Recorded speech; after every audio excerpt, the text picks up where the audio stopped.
Are you prepared for the 4 signs Jesus revealed before the 3 days of darkness? What if the coming night brings more than just darkness? In this video, you'll hear the story of a man who died, saw what was coming, and returned with a warning straight from heaven. Prepare or perish. Like, subscribe to the channel, and comment below which city you're watching from. The warning has been given. Now the choice is yours. My name is Daniel Carter. I have 43 years old. I live on a ranch on the outskirts of Abilene, Texas. I was a military police officer for over 20 years. I saw a lot on the battlefield. Blood, death, explosions. But nothing, absolutely nothing, prepared me for what I experienced that hot July afternoon. I was tending some cattle fences when I felt something strange. A heat rising up my left arm and a ringing in my ear. The sky seemed to spin, and suddenly, everything went silent. My heart simply stopped. It was like falling into a void. I felt no pain, only the deepest silence I'd ever known. Within seconds, I was no longer at the ranch. I was floating, as if my soul had been ripped from my body and thrown into a parallel reality, but more real than anything I've ever touched in this world. The tunnel of light that many speak of. Yes, I saw it too, but what awaited me on the other side wasn't just peace. It was judgment. It was a divine summons. An immense, overwhelming presence surrounded me. There was no face, only light and authority. And then, he appeared. Era Jesus, but not the meek Jesus of the paintings, was the King, the Judge, the Lord of hosts, with eyes that burned like fire and a voice that seemed to shake the very sky. Daniel, listen, time is up. The spiritual clock has reached its final turn. You have been called to see and return. There are 4 signs. When they appear, go home. Close the doors. Don't look outside. 4 and 3 days and the hunt will begin. Hunt? That word echoed inside me like a drum beating in slow motion. It was real. I knew it. I felt it. Something is about to happen to the world. Something that will separate the living from the awake, the saved from the distracted. Before I could say a word, he took me, and what I saw made me tremble like a child in the middle of a hurricane. I, who had faced cartel, war, terrorism, was terrified. Because what I saw was not human. It was not of this world. But it wasn't just terror.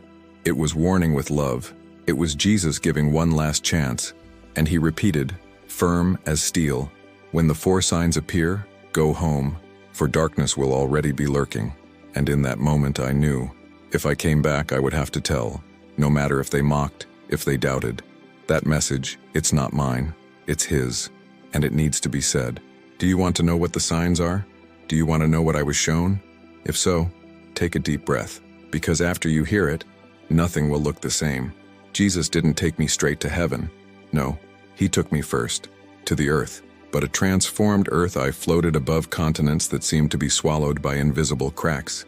The first scene hit me like an emotional explosion. I saw the collapse of the world order, but not like in a movie. It was alive, real, timeless.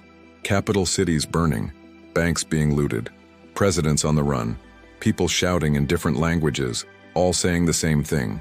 The system is down. Jesus spoke, his voice like soft thunder. This is the first sign. The foundations of the earth will be shaken. The world built by human hands will not stand before my justice.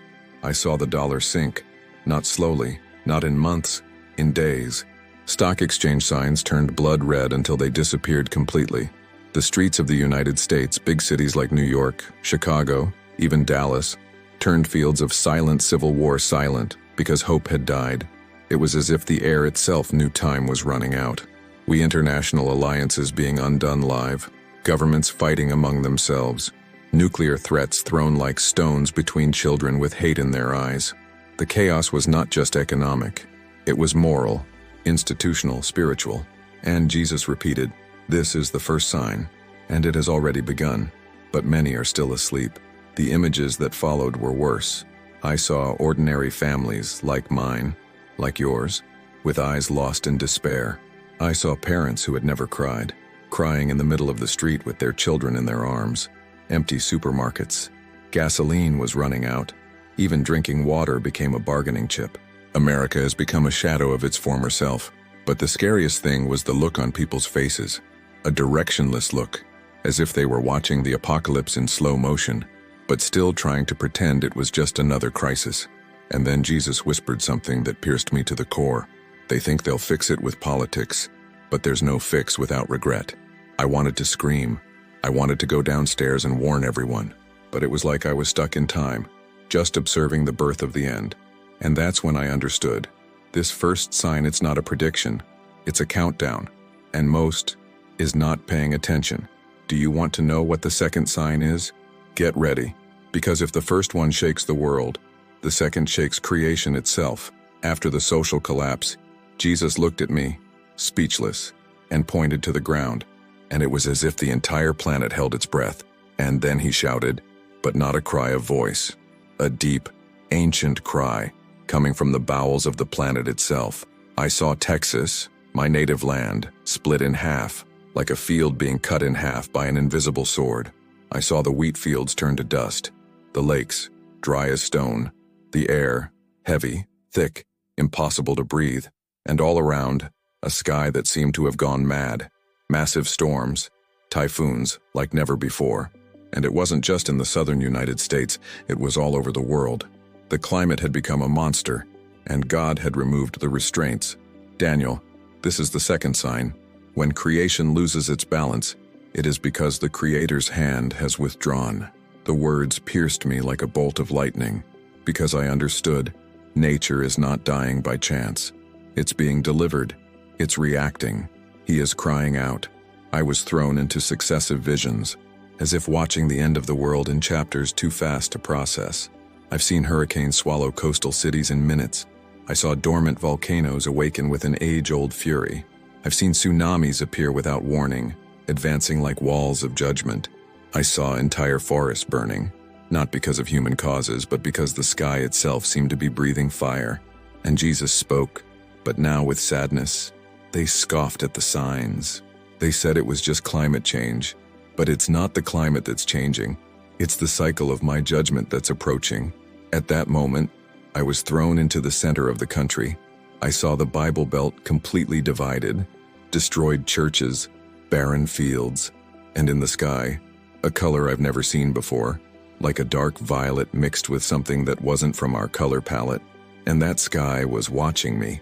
It was as if the firmament itself knew what was coming. And suddenly, everything shook. Earthquakes, not common. Earthquakes that swallowed entire neighborhoods, mountains exploding, rivers changing course. The land was no longer safe ground, it was a battlefield. And then I saw a child, kneeling, crying, saying, "Mom, why is God mad at us?" That tore me apart inside, and Jesus spoke with regret, but without hesitation. For many have killed my presence within themselves. Now the earth cries out for my justice. That was the second sign, creation itself revolting against the corruption of men. But the third sign, Jesus said, it will not be of the earth, it will be of the human heart. Jesus took me to a place where there were no earthquakes, no storms, but the air was even denser, darker. It was as if I were inside the collective mind of humanity, a place where evil was no longer hidden. It was celebrated. Daniel, this is the third sign. When right becomes wrong and wrong becomes law, when men's hearts stop fearing me and start hating me. I saw schools teaching that sin was freedom. I saw children confused, sexualized, emotionally abused, being exposed to things that no developing mind should see. What would previously be a scandal, now it was a resume. I saw families falling apart, not because of tragedy, but because decision. Parents abandoning children, marriages becoming disposable contracts. Love has grown cold. The ego became God. And then, I saw something that made my stomach turn. Streaming platforms awarding films with open blasphemy, mocking Jesus as if he were an old joke. The audience applauded, laughed, shouted, and Jesus cried. They don't ignore me anymore, Daniel. Now, they challenge me. I've seen churches become empty concert stages, famous, millionaire pastors preaching a gospel without the cross, without blood, without holiness. I saw preachers mocking the Bible from the pulpit, saying it was time to update God for the new generation. Then I was thrown into a dark alley, in what appeared to be a large city. I saw men selling children, young people cutting themselves, lost in new drugs, chemical, digital. I saw bodies lying on the sidewalks, and no one stopped. Consciousness was erased. Jesus said, "When sin becomes culture and pain becomes spectacle, judgment approaches." I saw invisible demons, like shadows intertwined around people's necks, whispering lies all the time. You are your own God. There is no hell. The Bible is just an old book. And people's eyes, empty, like living dolls. I saw the United States Congress celebrating laws that were literally abominations. I saw leaders with spiritual blood on their hands, while smilingly saying, "We are moving forward as a society." And then, in the midst of that darkness, Jesus showed me something I will never forget. A baby, still in the womb, with its hands stretched upwards, and being ripped away, and the whole sky trembled. This generation celebrates the death of the innocent. How can I remain silent? He said.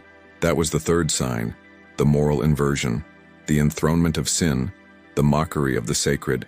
And Jesus turned to me, with eyes like fire, and said, "The next sign will come from above, and it will be impossible to ignore." Jesus raised his hand, and in the blink of an eye I found myself looking up, but the sky we knew was no longer there. He had become a living, strange, unsettling canvas. It was as if the firmament was trying to speak, or rather scream. "Daniel, this is the fourth sign. When the heavens cease to protect and begin to announce, the time of the hunt is at hand." The familiar blue was gone. In its place, distorted, violent, almost alien colors, deep red hues like congealed blood, mingled with purple shadows and a greenish light that pulsed like a warning. It was then that I saw it. Objects crossing the sky with impossible speed, not planes, not meteors, something inexplicable. They moved as if they were alive. They changed shape. They multiplied. They hovered over entire cities and disappeared. People stared at the sky with cell phones in hand, filming, debating, speculating. Some said ETs. Others spoke of military technology. But no one knew the truth, and Jesus spoke with a voice of thunder. They are not aliens. They are extra-dimensional, deceiving spirits, sent to seduce those who mock the truth. Then I saw the moon turning black as coal, after red as fresh blood, and the sun blinking, yes, blinking, as if losing its strength. Suddenly, he completely erased himself, era noon, but everything went dark. Darkness came first in the sky, and then the ground responded. Jesus made me see what was coming next. Falling stars, literally, as if the firmament were collapsing. Meteors streaked across the sky like flaming swords, some striking the seas, raising waves that swept across continents. The sky trembled, the atmosphere burned, and in the midst of this, a figure appeared among the clouds. Not Christ, but a false copy, a charismatic man with hypnotizing eyes. He spoke of peace, of unity, of saving the planet. Crowds followed him. They wept. They raised their hands. But Jesus said to me, with sadness, "He is not my messenger. He is the forerunner of the beast." And then, one last warning. The whole sky opened up, like a scroll being torn, and I saw, for an instant, the heavenly army preparing. This is the fourth sign. When the sky becomes a stage, it means the war has already begun. It was at that moment that the light disappeared completely. Darkness fell over me, as if the universe itself had been shut down. And Jesus whispered, "Now, Daniel, the hunt begins. The 3 days of darkness are here." The light went out, not like when a light bulb burns out, not like a storm that covers the sky. It was absolute, total, alive. Darkness fell over the earth like a living, conscious cloak. I was floating in what appeared to be Earth's atmosphere, but there were no stars, no moon, and no reflection whatsoever. It was as if God had turned his face away, and what was left was the densest, most suffocating silence I have ever felt. But it wasn't just silence. It was presence. Something was there, something terrible, something loose. Jesus said, "The hunt is on." And then I saw it. The streets were deserted. The houses were locked, but not everyone obeyed. People came out of their homes, confused and with flashlights, cell phones. Nothing worked. No electricity, no technology, no communication. Everything is dead. Civilization had been shut down. And then, the creatures started appearing. They weren't horror movie demons. They were worse. They were spiritual disgust with form, black smoke with eyes, claws made of darkness, voices that disguised themselves as loved ones. I saw a woman in New Orleans crying at the window. A voice outside said, "Daughter, open the door. It's me. Mommy is cold." But it was a lie. When she opened it, what entered was death itself in spirit form. I saw his soul ripped away like mist caught in invisible claws. Jesus looked at me and said firmly, "No one survives out there. No one. These entities didn't break down doors. They tried to seduce. They imitated voices. They cried. They begged. And if you believed, if you opened, you let evil enter not only your home but your soul." Inside the houses, another scenario. I saw people kneeling in absolute silence. Some were crying. Others were fasting. But there was a light, dim, subtle, but powerful. The light of faith. Jesus showed me that those who prepared themselves, which watched, which believed the warning, were being stored. An invisible shield covered their homes. But there were also homes with nominal Christians. People who laughed at the prophecies. People who made fun of videos like this. These houses, they seemed protected, but they were empty inside, and the darkness overtook them. Jesus spoke, with pain in his voice. "This is the time of the sieve. There is no middle ground. Either the soul is with me, or it will be taken." The hunt was not random. She was intelligent, strategic, spiritual. I saw legions moving between neighborhoods, cities, rural areas. They were looking for one thing: gaps, open doors, lives without foundations. And Jesus whispered, "Daniel, this is judgment hidden in mercy. Whoever hears and obeys will be kept, but whoever ignores will be handed over." And I knew the days of Noah had returned. But now, the ark was faith. While darkness reigned outside, alive, conscious, devouring, Jesus took me into the homes of those who heard the warning and obeyed. And what I saw, the impossible happening in the face of terror. I saw ordinary families, simple people, a mother with 3 children kneeling around the table, a pastor of a small country church reading the Psalms in a low voice, an elderly couple with hands clasped, eyes closed, murmuring. Even though I walked through the valley of the shadow of death, and inside these houses, there was light. Not electric, not natural, but a warm, golden, soft light. It was the presence of God manifesting itself as a shield. It was as if faith had materialized in the form of protection. Outside, the entities roared. They scratched walls. They banged windows. They shouted names. They imitated the voices of children, mothers, dead husbands. But they couldn't enter. Jesus told me something that burned in my soul. They cannot touch what is sealed by my blood. I saw teenagers putting down their cell phones and praying with tears. I saw hardened men breaking down on their knees, saying, "Lord, I didn't know you, but now I know that only you can save me." The darkness outside roared like a trapped beast, but inside, there was a peace that made no sense. It was as if these houses were in another dimension, untouchables, separated, like Egypt when the plagues came, but the houses of the Hebrews were marked. Jesus showed me the secret. It's not the roof. It's not the address. It's the heart.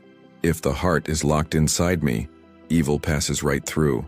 But I also saw beautiful, large, luxurious houses, with Bibles on the shelves, crosses on the walls, and within them, shouting, desperate people, because faith there was just appearance, religiosity without regret, decoration without consecration, and the shadows entered without asking permission.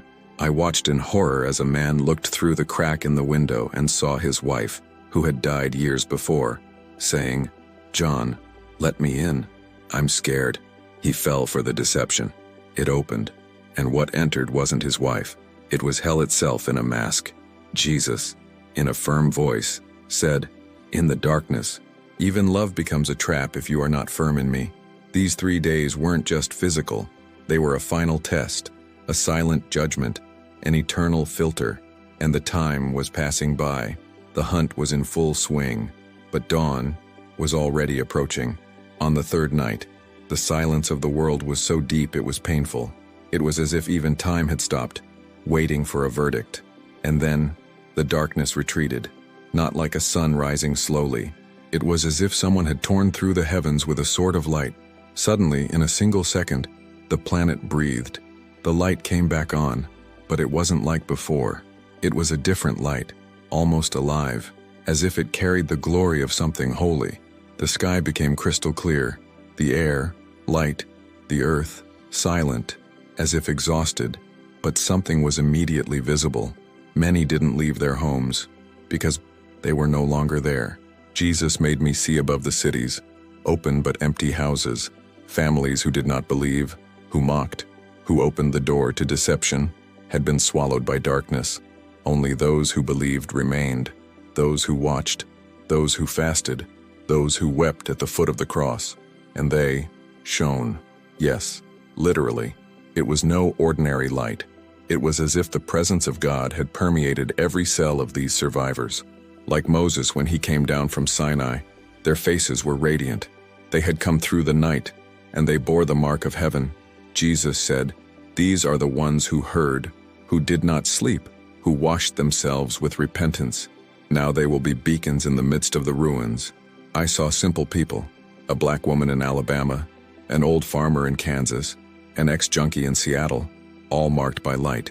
They walked calmly through the streets, while others looked on in astonishment. But then came the most painful part. Not everyone who saw the light wanted to come closer. I saw people leaving houses that only survived physically. They were alive, but spiritually dead. They covered their eyes before those who shone. They shouted, "This is fanaticism. It's exaggeration." Jesus showed me that the separation did not end with darkness. Now the final screening began. The wheat and the tares still stand side by side. But whoever carries my light will be my voice until the end. I saw people running towards the enlightened ones, crying, kneeling, saying, "Forgive me, I didn't believe it. Help me, teach me." And I saw the righteous hugging, praying, teaching, without judging. The revival was beginning, but not like in the books. It was a revival in the midst of ashes, in the broken streets, in the empty houses. Judgment had passed, but now it was the harvest. And Jesus looked at me, with eyes like burning coals. "Daniel, the separation has happened. Now, one last announcement remains. The time for preaching is over." The world, now covered by a strange calm, seemed to live between two beats, as if the planet was waiting for the next command. And then Jesus said to me, "Now, Daniel, is the time of the last preaching, not from the mouth of one, but from the light of many." I saw the righteous, those who shone after the 3 days of darkness, rising like pillars of fire in a gray land. And what came out of their mouths were not just words. It was living truth, an anointed word, a word with eternal weight. They didn't use pulpits. They were not in the temples. They preached in the streets, in the markets, in the rubble, and wherever they went, the atmosphere changed. I saw young addicts dropping needles on the floor and crying. I saw prostitutes hugging muddy Bibles. I saw atheists trembling when they heard verses that entered like swords into their souls. And Jesus whispered, "This is the last breath of mercy before the rapture." Yes, the rapture. Many people think that it comes before pain, but Jesus showed me that many will go through chaos so that their faith may be refined like gold. The righteous preached with authority, but there was no more time for debates. There was no more room for cold theologies or existential doubts. Era now or never, heaven or hell, life or damnation. I saw multitudes being converted, but I also saw crowds mocking. Some laughed.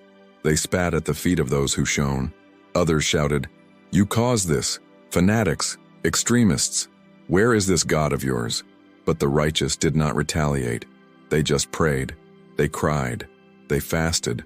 And then I saw something amazing. Some who were mocking suddenly stopped. They fell to their knees, and a light enveloped them. They had been touched at the last second. Jesus said to me, "All is not lost. Until the last breath, there is still redemption. But soon, even that will be taken away." The whole earth was divided, those who carried light, and those who rejected the light. It was as if humanity was undergoing a spiritual triage. There were no more masks. What was in the heart was now exposed. And Jesus said urgently, "Daniel, this is the last season before the rapture. Those who heard the call during the darkness are now my trumpets, but the clock is about to strike for the last time."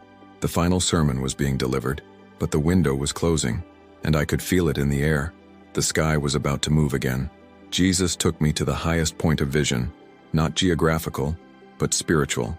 I saw the entire earth as if it were suspended in the universe, slowly rotating, and about her, a colossal hourglass. Each grain of spiritual sand that fell felt like a soul deciding. And then, the last grain fell.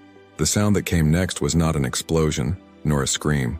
It was a sound heavenly, pure, impossible to describe.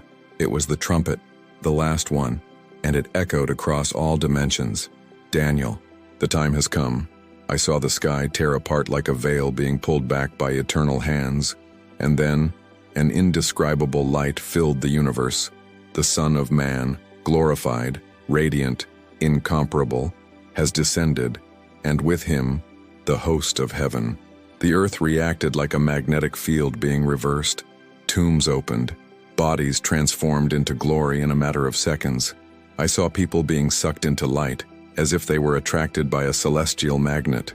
Some were kneeling in prayer and simply disappeared in a flash.